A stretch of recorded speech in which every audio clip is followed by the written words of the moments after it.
Hello student, आज हम पढ़ेंगे conservation theorem for total angular momentum of A system of particle. देखिए, अभी तक आपने पढ़ा था सिर्फ सिंगल पार्टिकल के लिए, और सिंगल पार्टिकल में क्या कह रहा था कि टोटल एक्टिंग टॉर्क जो हमारा पार्टिकल पर होगा, अगर वही ज़ीरो हो गया तो हमारा एंगुलर मोमेंटम क्या हो जाएगा, कंजर्व। तो फिलहाल यहाँ पर भी सिमिलर चीज़ है, पर यहाँ पर बस एक छोटा सा चेंज है। और वो चेंज क्या है कि अगर एक टोटल एक्सटर्नल टॉर्क, मैं इसको लिख देती हूँ, total external torque applying on a system of particle is equal to zero होगा, तो क्या होगा, हमारा angular momentum L is equal to क्या होगा, कांस्टेंट या कंजर्व होगा। या फिर हम कह सकते हैं कि अगर हमारा सिस्टम आइसोलेट है तो हमारा टोटल एंगुलर मोमेंटम होगा वो भी कंजर्व होगा। इसको प्रूव करते हैं।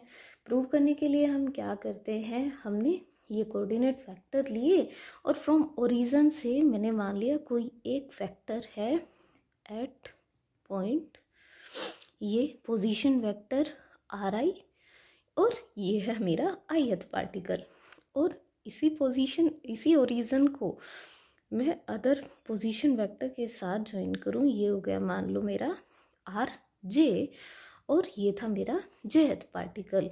तो ith पार्टिकल क्या कर रहा है, jth पार्टिकल पर फोर्स लगा रहा है, यानी कि जो ये रिजल्टेंट है, जो रिजल्टेंट पोजीशन वेक्टर है वो है RIJ, यानी RIJ जो है वो हमारे पास रिजल्टेंट वेक्टर होगा between ith and jth particle.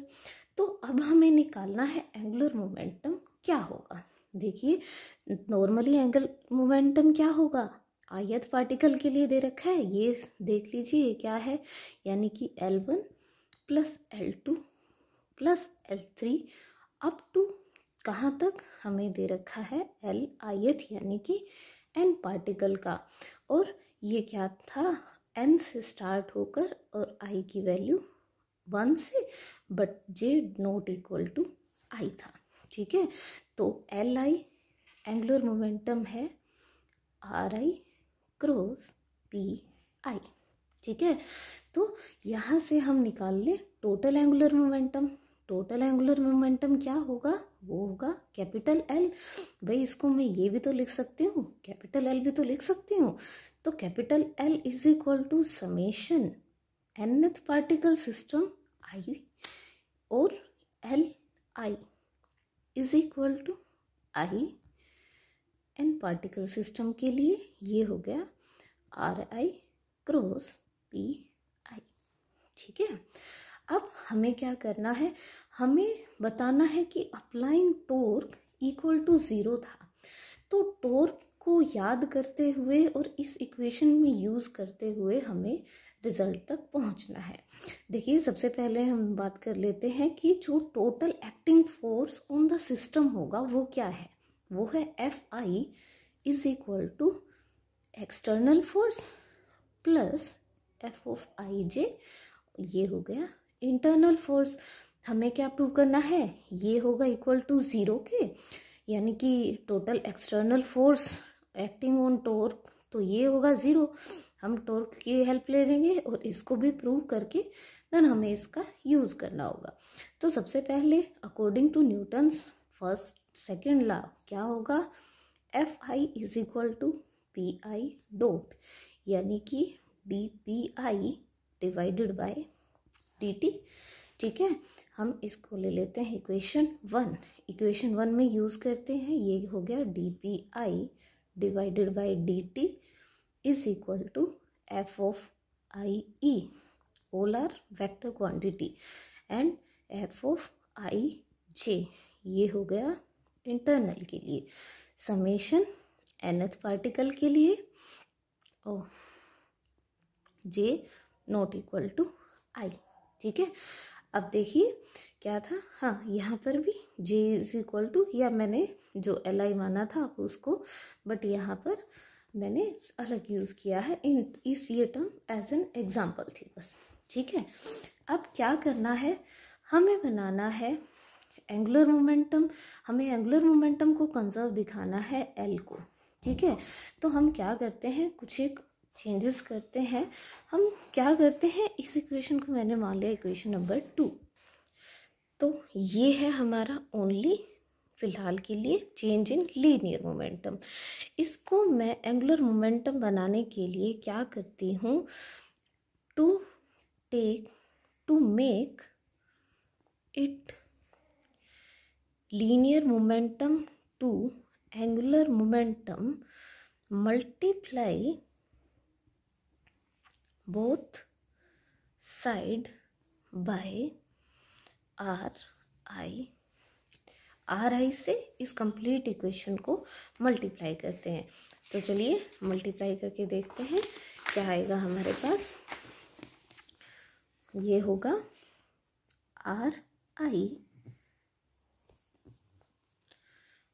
Cross D P I divided by D T is equal to R I, complete के साथ करना है, summation N J 1 J not equal to I F of I J plus F of I E.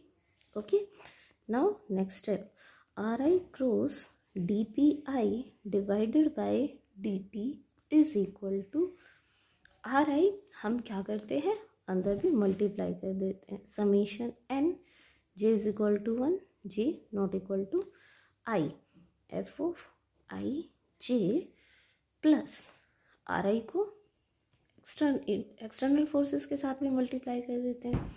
ठीक है, अब देखिए next step क्या होगा इस इक्वेशन में। अभी देखिए हर जगह ith पार्टिकल सिस्टम है, तो हम क्या करते हैं, टेकिंग समेशन, हम दोनों साइड समेशन ले लेते हैं, summation I R I cross D P I divided by D T is equal to summation. अभी देखिए यहाँ पर जे का समेशन है तो आई भी साथ में आ जाएगा, I to J I not equal to J, R I cross F of I J plus summation I R I cross F of I E.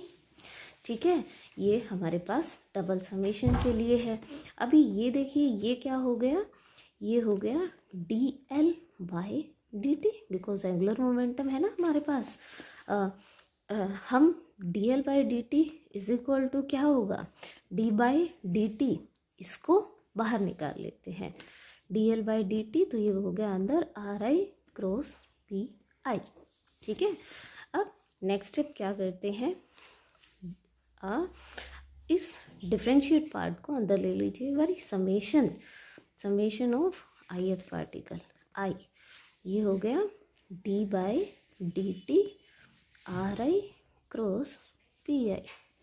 ठीक है, ये सोल्व कीजिए अब इसको, ये होगा R I cross D P I divided by D T plus summation D R I divided by D T cross P I. Okay, अभी देखिए नेक्स्ट क्या होगा, समेशन, इसी को सोल्व कर रहे हैं हम, are I cross D P I divided by D T. अब ये देखिए ये है हमारी इंस्टेंटेनियस वेलोसिटी, है ना, जिसको हम v से रिप्रेजेंट करते हैं। तो ये प्लस समेशन ith पार्टिकल, ये होगा वी आई इंस्टेंटेनियस वेलोसिटी। ये क्या है, ये हमारा लीनियर मोमेंटम, ये होगा एम आई इंटू वी आई, है ना, ये तो आप सभी को पता ही होगा। और फर्दर सोल्व करेंगे क्या आएगा, आई R I cross D P I divided by D T plus summation I massive particle यानी कि एक कांस्टेंट क्वांटिटी बाहर निकाल देते हैं, ये हो गया V I cross V I. अब हमें पता है cross product of two same vector is equal to 0। तो हमारे पास बच गया dl/dt is equal to summation RI cross dPi divided by dt। ठीक है, अभी देखिए, अभी नेक्स्ट स्टेप क्या होगा, हमें फिलहाल हमें बस ये याद रखे चलना है कि external torque is equal to 0 होगा, तब हमारा क्या होगा, एंगुलर मोमेंटम कंजर्व होगा। इसको मैं नाम देती हूँ इक्वेशन नंबर 3 का। देखिए, use of equation 3 in their, जहाँ पर हमने क्या किया था, समेशन लिया था, यानी कि इस पर हमें क्या लिखना है, इसको लिखना है, ये देखो ये हो गया dl divided by dt is equal to क्या है, summation I to j not equal to I RI cross f of I j plus summation I RI cross f of I, यानी कि हमारे पास जो भी एक्सटर्नल फोर्सेस थे। चलो अब देखिए, हम जानते हैं, हम सबसे पहले इस इक्वेशन की बात करते हैं, या हम अलग से लिख लें, I j not equal to I RI cross f of I j is equal to किसके इक्वल लिख सकते हैं, देखिए इंटरचेंज कर दे I और j को, बिकॉज डमी ऑपरेटर है, तो ये हम इस तरह भी लिख सकते हैं I not equal to j। I और j को हमने कहा I and j are dummy operators, यानी कि कोई भी फेक नंबर है जिनको अगर इंटरचेंज कर दे तो ज़्यादा नहीं पड़ेगा। तो ये हो गया RJ cross f of JI, ठीक है, लिख सकते हैं। अच्छा, अब इसी इक्वेशन को हम फर्दर सोल्व करते हैं। इसको मान लिया मैंने इक्वेशन नंबर 4 का नाम दे दिया। इक्वेशन नंबर 4 को सोल्व कीजिए, तो इसको क्या लिख सकते हैं हम, summation I not equal to j RI cross f of IJ is equal to summation IJ RJ cross f of JI। इसको लिख सकती हूँ मैं 1/2 summation I not equal to j RI cross f of IJ plus RJ cross f of JI। लिख सकती हूँ, कैसे लिख सकती हूँ, अगर मैं इस इक्वेशन को, इन इक्वेशन को लिखूँ 2 RI cross f of IJ, 2 से मल्टीप्लाई और 2 से डिवाइड करूँगी, तो 1/2, इस 2 को मैं किस फॉर्म में लिख सकती हूँ, I not equal to j। ये क्या होगा, RI cross f of IJ। देखो 2 है ना, 1 + 1 = 2 है, प्लस मैंने लिख दिया RI cross f of IJ। ये क्या थे, I और J फिर से हमने डमी ऑपरेटर माने थे, तो इंटरचेंज कर सकते हैं, summation I not equal to j। ये हो गया RI cross f of IJ plus RJ cross f of JI, लिख सकते हैं ना। तो बस हमने इस फॉर्म को इस पैटर्न से सोल्व करके सीधा यहाँ पर लिख दिया। अब ये क्या होगा, ये हो गया 1/2। फर्दर और सोल्व किया ना हमने, और सोल्व करेंगे I J दोनों के लिए, summation J not equal to I। ये हो गया RI cross f of IJ। अब Newton's third law of motion क्या कहता है, every action there is equal and opposite reaction. I ने J पर फोर्स लगाया तो क्या होगा, J भी I पर फोर्स लगाएगा, यानी कि क्या है, बस आपको एक नेगेटिव साइन देना है। तो RIJ क्रॉस माइनस, अब ये आ गया plus RJ cross minus f of J I. ठीक है, डमी ऑपरेटर्स है, आप इनको किसी भी तरीके से लिख सकते हैं। ये आ गया 1/2 summation I to J I not equal to J R I cross F of I J minus हो गया R J cross F of I J. अब देखिए ये हो गया 1/2 I J I not equal to J. मैं इसको क्या लिख सकती हूँ, इसको लिख सकती हूँ R I minus R J cross F of I J. ठीक है, लिख दिया। इसको और सोल्व कर दीजिए। इसको हम लिख सकते हैं रिजल्टेंट की फॉर्म में, R I minus R J is equal to क्या होगा, आई जे। ये हमने यहाँ से प्रूव किया था। ये देखिए, ये हमारा रिजल्टेंट वेक्टर, या फिर आप कह सकते हैं वेक्टर लॉ ऑफ एडिशन से भी हम इसको निकाल सकते हैं। तो इक्वेशन जो हमारे पास आई वो अब क्या थी, वो थी 1/2। देखिए, ये जो सारा काम चल रहा है ये अभी इंटरनल फोर्सेस के लिए चल रहा है, जो कि मोलिक्यूल्स एक दूसरे पर लगा रहे हैं। ठीक है, मान लीजिए ये आयत है, ये जेयत है, ये इस पर फोर्स लगा रहा है और ये इस पर लगा रहा है। तो 1/2 summation I J I not equal to J R I J cross F of I J. ठीक है, अब देखिए क्या होगा। यहाँ क्या कहा है कि इंटरनल फोर्सेस लगे हैं 2 पार्टिकल्स पर, वो दोनों क्या थे, इक्वल एंड अपोजिट थे। अब इक्वल एंड अपोजिट फोर्सेस हैं तो यहाँ पर क्या हो रहा है, स्ट्रॉन्ग एक्शन एंड रिएक्शन हो रहा है। यानी कि जो हमारे पास स्ट्रॉन्ग एक्शन एंड रिएक्शन के बाद इंटरनल फोर्सेस आए थे वो क्या थे, वो एक ही लाइन में थे। या फिर मैं कह सकूं कि जो आर आई था, आर आई पोजीशन वेक्टर था और आर जे भी क्या था, एक सेम पॉइंट पर या फिर एक सेम वेक्टर में बिलोंग कर रहे थे। अगर पार्टिकल्स विल बी कोलिनियर,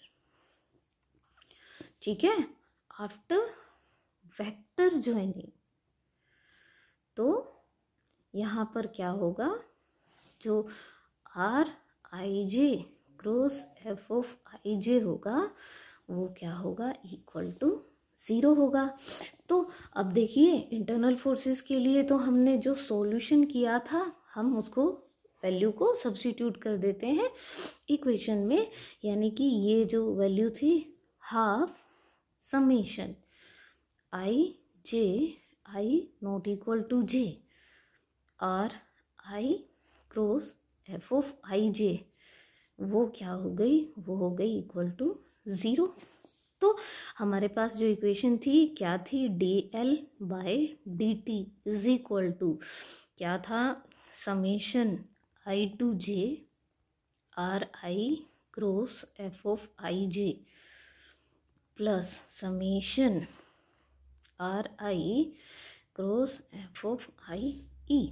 ठीक है, तो ये क्या था इंटरनल फोर्सेस के लिए, ये तो हमने वाया दिस सॉल्यूशन 0 कर दिया। तो हमारे पास क्या बचा, dl/dt इज इक्वल टू क्या हो गया, summation I R I cross F of I E.